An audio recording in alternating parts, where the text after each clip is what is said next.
Assalamualaikum warahmatullahi wabarakatuh. Saya ucapkan terima kasih kepada Bapak dosen pengampu mata kuliah, Bapak Andi Muhammad Zulkifli SKM MKes. Baik, di sini kami akan mempresentasikan tentang peran keluarga dalam pembinaan kebiasaan makan anak-anak, di mana kelompok kami beranggotakan 3 orang, yaitu Nasria Suparman, Andi Armita Eka Putri, dan Cahya Mutia Syarina.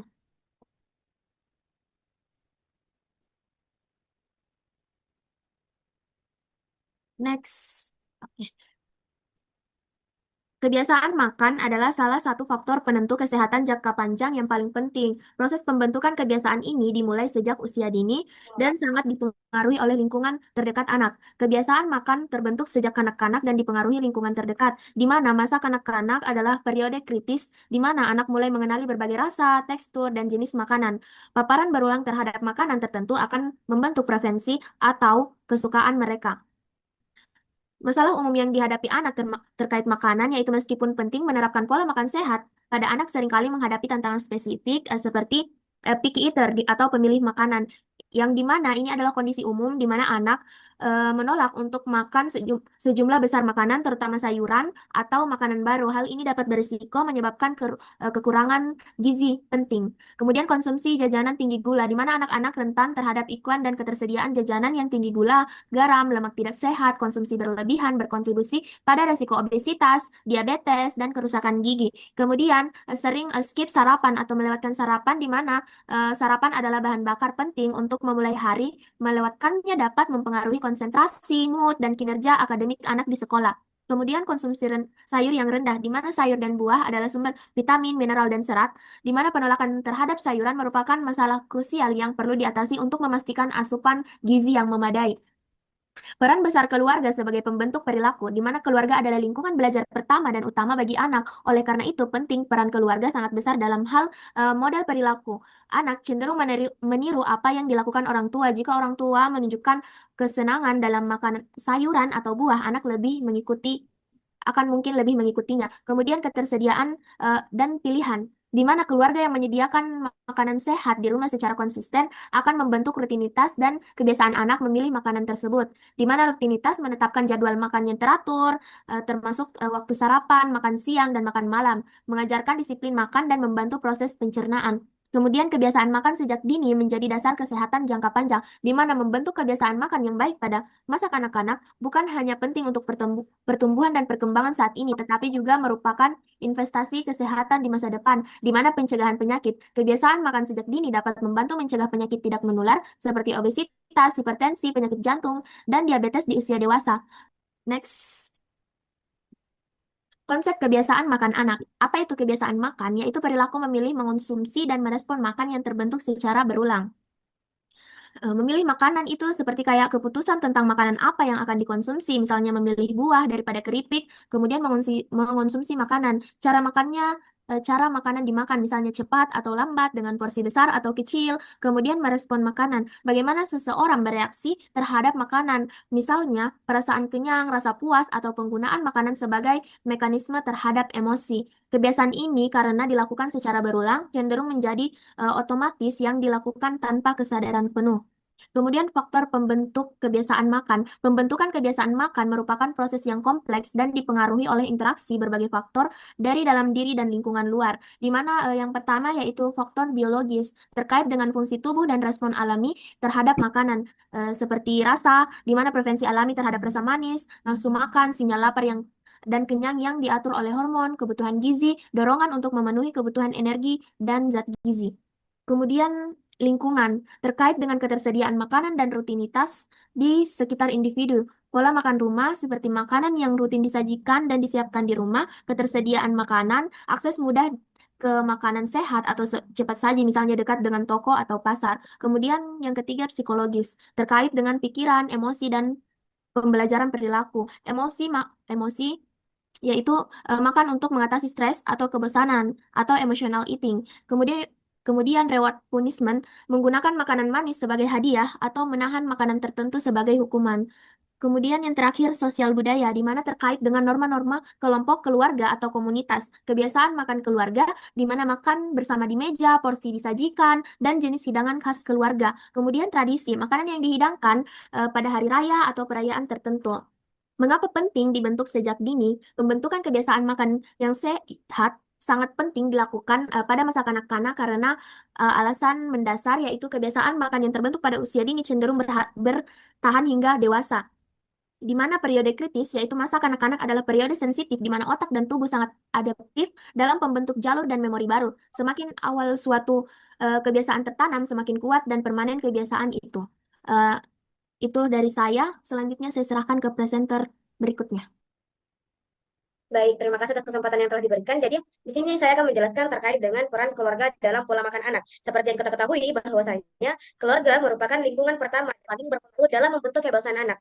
Apa yang tersedia di rumah, bagaimana aturan makan diterapkan, dan bagaimana suasana saat makan akan membentuk pola makan jangka panjang. Yang pertama adalah mengatur pemilihan bahan makanan yang lebih sehat, di mana orang tua menentukan apa yang dibeli dan disajikan dengan memilih bahan makanan yang segar, minim proses, dan bergizi seperti buah, sayur, protein berkualitas, serta makanan pokok sehat akan otomatis akan terbiasa dengan pilihan makanan yang lebih baik. Kemudian yang kedua adalah mengatur jadwal makan, 3 kali makanan utama ditambah 2 kali snack sehat, di mana jadwal makan yang teratur dapat membantu anak mengenali rasa lapar dan juga kenyang secara alami, mencegah nyemil berlebihan, serta menjaga energi tetap stabil sepanjang hari. Selanjutnya adalah menjaga porsi makan sesuai dengan umur dan juga kebutuhan, di mana anak bukan miniatur orang dewasa, sehingga kebutuhan gizinya berbeda. Orang tua perlu memastikan porsi tidak berlebihan atau kurang agar pertumbuhan optimal dan tidak terjadi berat badan berlebihan. Selanjutnya adalah menciptakan lingkungan makanan positif, suasana makanan yang nyaman, dan juga tanpa paksaan, tanpa ancaman, dan juga tanpa distraksi seperti atau juga gadget. Sehingga ini dapat membantu anak lebih fokus menikmati makanan, meningkatkan nafsu makan, dan mengurangi perilaku pilih-pilih. Selanjutnya adalah menghindari penggunaan makanan sebagai hadiah atau hukuman, sehingga memberi makanan manis sebagai hadiah atau melarang makanan sebagai hukuman yang dapat membuat anak mengasosiasikan bahwa makanan secara emosional bukan fungsional. Ini dapat memicu pola makan emosional di kemudian hari. Selanjutnya adalah orang tua ini akan menjadi role model bagi anaknya, di mana anak belajar terutama dari apa yang ia lihat, bukan dari apa yang ia dengar. Oleh karena itu, pola makan anak tergantung pada pola makan orang tuanya. Yang pertama adalah anak itu meniru kebiasaan makan orang tuanya. Jika orang tua menunjukkan contoh makanan sehat, anak akan cenderung mengikuti. Dan juga perilaku makanan sehat yang dicontohkan orang tua, misalnya rutin sarapan, makan sayur dan buah tiap hari, minum air putih, dan tidak melewatkan waktu makan, berpotensi ditiru dan menjadi kebiasaan baik pada anak. Selanjutnya adalah perilaku kurang sehat juga ditiru. Jadi jika orang tua sering mengonsumsi minuman manis, menyamil berlebihan, makanan sambil nonton, atau tidak ada jadwal makan, maka anak akan menjadikannya sebagai kebiasaan normal. Selanjutnya adalah role model positif, mempercepat perubahan. Saat orang tua menerapkan pola makan sehat bersama-sama, anak merasa nyaman dan tidak merasa dipaksa karena melihat orang tua langsung di rumah. Selanjutnya adalah strategi membina kebiasaan makanan sehat. Yang pertama adalah strategi ini bertujuan agar kebiasaan makanan sehat terbentuk secara alami, konsisten, dan menyenangkan bagi anak. Yang pertama itu sediakan makanan sehat di rumah. Jika di rumah hanya tersedia makanan sehat, itu yang akan dimakan oleh anak. Buah yang mudah dijangkau atau menu rumahan yang lebih sehat dan sering dimasak akan mengurangi konsumsi makanan instan atau juga pesanan online. Kemudian ajak anak terlibat dalam proses makanan. Melibatkan anak memilih sayur, mencuci bahan, dan menyiapkan hidangan, membuat anak lebih tertarik mencoba.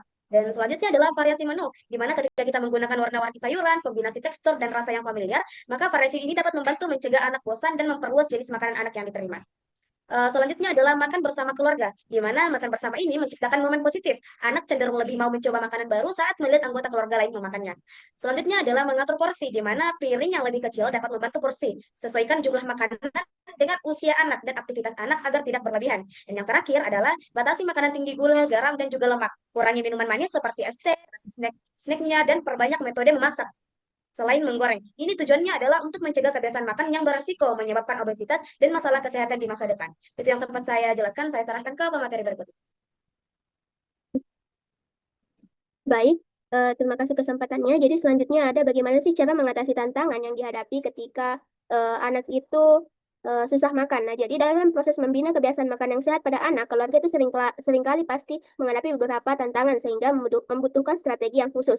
Salah satunya yang paling umum yaitu picky eating atau sikap memilih-milih makanan. Nah, jadi anak itu pasti biasa menolak sayur, lauk tertentu, atau karena makanan baru itu memiliki memiliki rasa yang baru, teksturnya itu tidak sesuai dengan seleranya maupun pengalaman makan sebelumnya. Nah, jadi para ahli itu menyarankan bahwa orang tua itu tidak perlu langsung menyerah, tetapi membutuhkan paparan berulang atau gunakan repeat exposure dengan mengenalkan makanan baru itu sebanyak 8 sampai 15 kali tanpa paksaan. Nah, jadi kuncinya yaitu menawarkan pilihan, bukan paksaan. Jadi orang tua juga pasti akan memberikan contoh makanan yang sama tanpa memaksa anak. Jadi apa yang anak makan, itu orang tua juga ikut makan yang dimakan oleh anak. Jadi suasana ini tuh akan lebih santai dan membuat anak akan lebih mau mencoba makan makanan tersebut. Selanjutnya ada penggunaan screen time saat masak. Nah, jadi kebiasaan ini tuh akan membuat anak tidak menyadari rasa kenyang, makannya menjadi lebih cepat atau lebih lambat, dan bahkan berisiko berujung pada pola makan yang tidak teratur. Nah, untuk itu orang tua perlu menerapkan aturan no gadget while eating atau tidak ada gadget ketika makan. Nah, jadi orang tua itu perlu membuat zona makan khusus dan juga rutinitas makan yang konsisten. Nah, dengan penerapan rutinitas makan bersama di meja makan juga akan terbukti membantu anak lebih fokus pada proses makan. Tantangan selanjutnya yaitu ketika anak memiliki kebiasaan makan jajanan yang berlebih. Nah, jadi banyak anak yang cenderung memilih makanan tinggi gula, garam, atau lemak itu karena rasanya lebih menarik. Nah, jadi di sini peran keluarga itu dengan memberikan edukasi sederhana tentang bagaimana sih cara memilih jajanan yang lebih sehat, yaitu juga dengan membatasi uang jajanan harian dan juga dengan menyediakan eh, sediakan alternatif snack sehat di rumah seperti buah, puding, jagung rebus, atau yogurt. Nah, jadi dengan langkah-langkah ini, anak itu tetap dapat menikmati cemilan, tetapi tetap dalam batas yang sehat dan juga aman bagi tumbuh kembang mereka. Selanjutnya,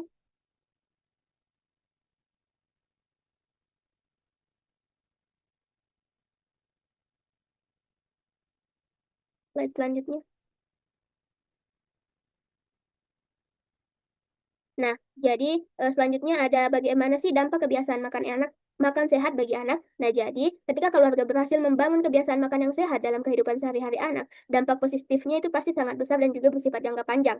Nah, yang pertama yaitu asupan makannya pasti menjadi lebih seimbang sehingga membantu memastikan pertumbuhan fisik anak itu berjalan optimal sesuai tahapan usianya, baik dari sisi berat badan maupun tinggi badan. Nah, jadi sehingga masalah stunting itu dapat dicegah. Selain stunting, anemia, gizi lebih maupun obesitas itu dapat juga dicegah apabila pola makan anak itu sudah diatur sejak awal.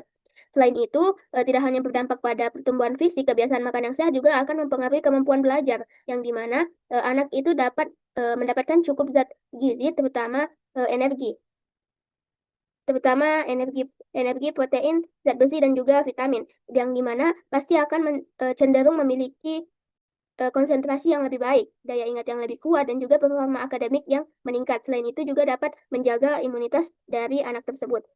Nah, selanjutnya yang terpenting, kebiasaan makan yang sehat yang ketika diterapkan sejak masa kanak-kanak itu pasti akan membawa kebiasaan ini tuh hingga remaja bahkan dewasa, yang dimana artinya keluarga sebenarnya sedang menanam investasi kesehatan jangka panjang karena anak yang terbiasa makan sehat itu lebih kecil kemungkinannya mengalami penyakit tidak menular seperti diabetes, hipertensi, atau obesitas di masa depan.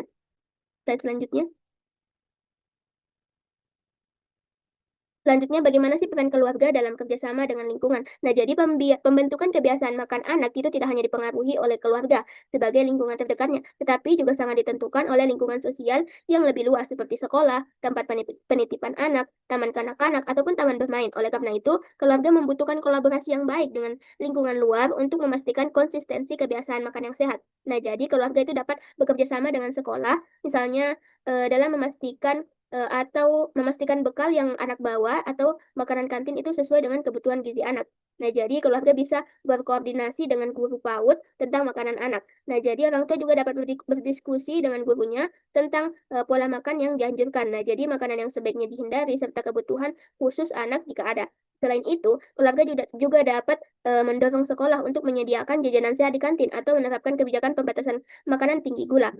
Selanjutnya, keluarga juga memiliki peran dalam memanfaatkan layanan kesehatan seperti posyandu, puskesmas, atau penyuluhan gizi di lingkungan masyarakat. Dengan melalui kegiatan ini, orang tua itu dapat meningkatkan pengetahuan terkait kebutuhan gizi anak, cara menyusun menu seimbang, serta mengenali bagaimana sih tanda-tanda masalah gizi itu sejak dini. Dan apabila anak menunjukkan gangguan makan atau indikasi masalah gizi, keluarga itu perlu segera berkonsultasi dengan tenaga kesehatan untuk mendapatkan penanganan yang cepat dan juga tepat. Nah, jadi dengan kerjasama yang baik antara keluarga dan juga lingkungan sekitar, proses pembentukan kebiasaan makan yang sehat itu akan berjalan lebih konsisten dan juga efektif. Baik, terima kasih. Saya serahkan ke pemateri berikutnya.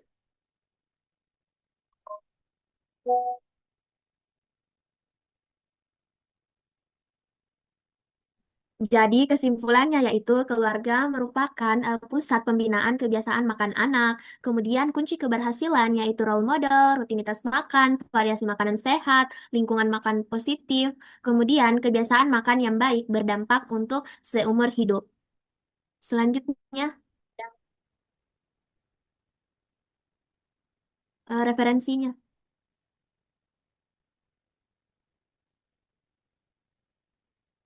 Baik, inilah referensi yang kami gunakan dalam presentasi kami. Dan saya akhiri presentasi kami. Saya mohon maaf apabila ada kesalahan kata dari kami dalam penyampaian materi ini. Eh, Lebih dan kurangnya mohon dimaafkan. Wabillahi taufiq wal hidayah. Wassalamualaikum warahmatullahi wabarakatuh. Waalaikumsalam warahmatullahi wabarakatuh.